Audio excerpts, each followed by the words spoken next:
ท่านผู้เกี่ยวใบช่วยโอเคแล้วเนาะโอเคเดี๋ยวจะมีใบช่วยอีกนะเป็นลูกชีโอเคแต่ว่าปัจจุบันท่านคนที่ก็แปลงร่างเป็นตัวมุ่งบังเลยทำท่าแบบโอ้โหอย่างเลยเนาะโอเคเวลาที่ไปนั่งตรงนั้นอันนี้เป็นลักษณะกับคอนเทอร์แบบแบบเดียวท่านแบบสองก็นึ่งเป็นบทท่านเลยแต่ว่าเขาก็จะเป็นจะไปมูบิทติ้งแหละพอนั่งลงกลางจะสบายนะสมมติว่าท่านความคิดว่าจะเป็นลูกบังของเป็นลูกคู่ของผู้ย่างนะผู้ย่างอาจจะเป็นเม็ดลูกชิ้นหวานลายประมาณนี้นะในก็จะไปนั่งลงกลางโอเคอันนี้ก็เริ่มจะรู้เลยเนาะโอเคเป็นคุณแล้วสมมติว่าไปทอดทุ่งว่าพื้นมานั่งกลางเราสู้เรา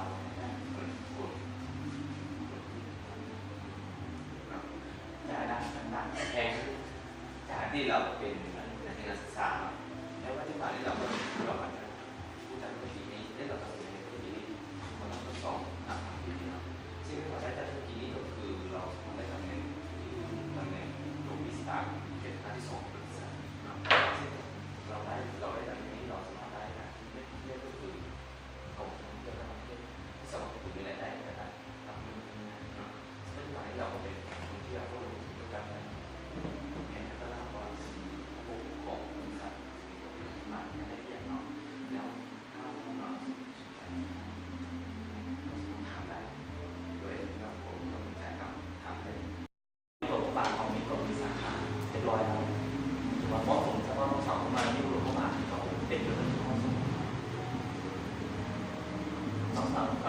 คิดเป็นเกี่ยวกับเรื่องทำอินแบบนี้ต้องสอบมาพอจะเป็นเวลาศึกษาได้บอกem là đang chắc không chắc rồi đây chúng tôi nói làการเริ่มต้นที่ธุรกิจนี้เขาต้องเห็นคนที่เราต้องไปดำเนินได้ถือว่าเป็นคำถามที่สุดยอดเลยเป็นคำถามที่สุดยอดอันนี้สำหรับบางคนใช่ไหมเวลามาทำอยู่ที่ปุ๊บถ้าคนถามมาแบบนี้ของท่านผมก็ทราบจอเลยเข้าใจว่าถึงรายละเอียดของธุรกิจนี้สำหรับที่มาเขาวิจัยมันดีนะเพราะถ้าเป็นคำถามแบบท่านคนที่ถามวันนี้เนี่ยเป็นคำถามที่บอกได้เลยว่ามีความหมายอะไรเพราะเป็นถามจอเลยเกี่ยวกับว่าธุรกิจนี้มีที่ไปที่มาไปด้วยเป็นบอกถ้าสมมติอะไรเป็นถูกต้องนะถ้าสมมติอะไรเป็นถูกต้องอะไรก็จะเริ่มของไว้จน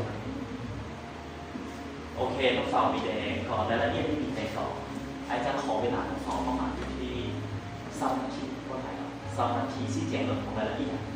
จริงๆแล้วธุรกิจที่ก่อเหมาะสมสำหรับนักศึกษาได้ว่าก่อต้องสอบลงมาฟังด้วยถ้าว่าในหนาเขาต้องสอบแล้วปุ๊บต้องสอบถึงมาแบบนี้ดีแล้วสอบมันสามารถดีใช่ป่ะต้องสอบฟังแล้วปุ๊บต้องสอบถึงมาอันนี้น่าจะเป็นไปโบราณสักต้องสอบก่อนโบราณเป็นอย่างรายละเอียดก่อนหรือว่าเอาก่อนได้จะทำเนาะโอเค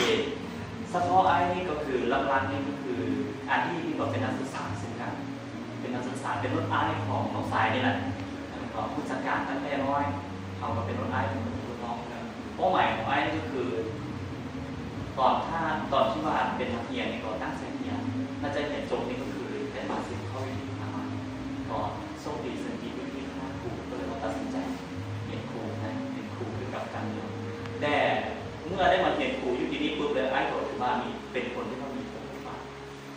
ความใฝ่ฝันสูงยังมีสิ่งที่เขาเคยมีเช่นคือเฉพาะไอ้นี่จะเป็นเด็กบ้านนอกอาจารย์บ้านนอกนะมาอยู่ในเมืองนี้ปุ๊บก็คือเห็นคนรวยเขาก็ยังรวยเห็นคนมีรถเขาก็ยังมีเห็นคนที่ว่ามีบ้านหรูก็ยังมีก็มีความฝันอยากได้สิ่งที่เขาเคยมีนะแต่ว่าสิ่งเหล่านี้ถามว่าเป็นจริงบอกก็ยังบอกเป็นจริงเพราะมันเป็นนักศึกษาไอ้ก็เลยว่ามีความฝันแบบนี้ก็เลยว่าได้รวมตัวเองเลิกถามตัวเองว่าถ้าอาชีพเขาแบบนี้เขาสามารถได้สิ่งตรงนี้บอกก็คือเขาย้อนกลับไปเพิ่มว่าอันเลยที่หลายคนที่เขาเจ้าเห็นจบเขาเจ้ากันเห็นโกงเห็นเหตุนะเพราะฉะนั้นไอ้ก็เลยมีความฝันว่าสร้างเขาก็เป็นสร้างเป็นพื้นก็เลยว่าได้เรียบเพิ่มหลายเรื่องมาจนกระทั่งมีมาแนะนำคือการเรื่องของธุรกิจที่ไอ้กำลังแนะนำน้องสาวนี่แหละมาเฮ้ยแรกๆไอ้กับโบมาเพราะไอ้ก็คิดว่าธุรกิจนี่จะเป็นคนสิ่งเก่งที่ไหนเป็นคนที่มีความเพราะว่ามีเวลาจะเห็นได้สำหรับเขานักศึกษาที่เวลาเขาก็มีคือการที่เขาก็คิดว่าอะไรตัวอะไรเนี่ยหลังจากที่เขาได้ไปศึกษาเรื่องนี้มันโบราณที่เขาคิดนะครับ อย่างเช่นคือไอ้ได้ไปศึกษาที่บริษัทเรามีโอกาสไปเจอเกี่ยวกับบุคคลสำเร็จคนหนึ่งที่บอกได้เลยว่าเราอาจจะไปเล่าถึงเกี่ยวกับเรื่องของความสำเร็จบอกได้เลยว่าเราก็จะเล่าถึงความสำเร็จไอ้ก็เลยเริ่มมีความคิดอย่างเช่นคือ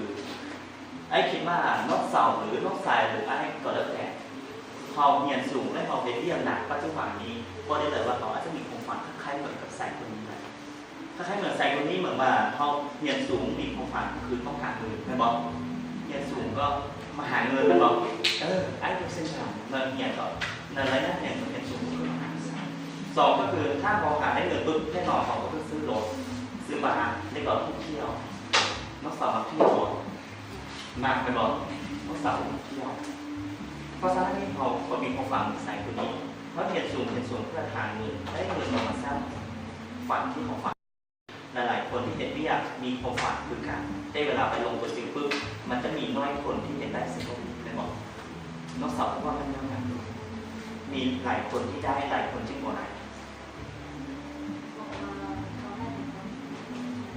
เขาหมายว่าตัวหรืออาจจะขึ้นกับว่าสาขาอาชีพเป็นบอกมองต้องการเสร็จแล้วนี่แค่คิดแล้วมาเอามาลงทุนจริงสาขาอาชีพหัวซ่อมมองประมาณนี้นะและเมื่อไอ้มาศึกษาที่นี่ปุ๊บไอ้ก็เลยว่าเจ้าที่5 คนนั้นเราอธิบายกับคน4 คู่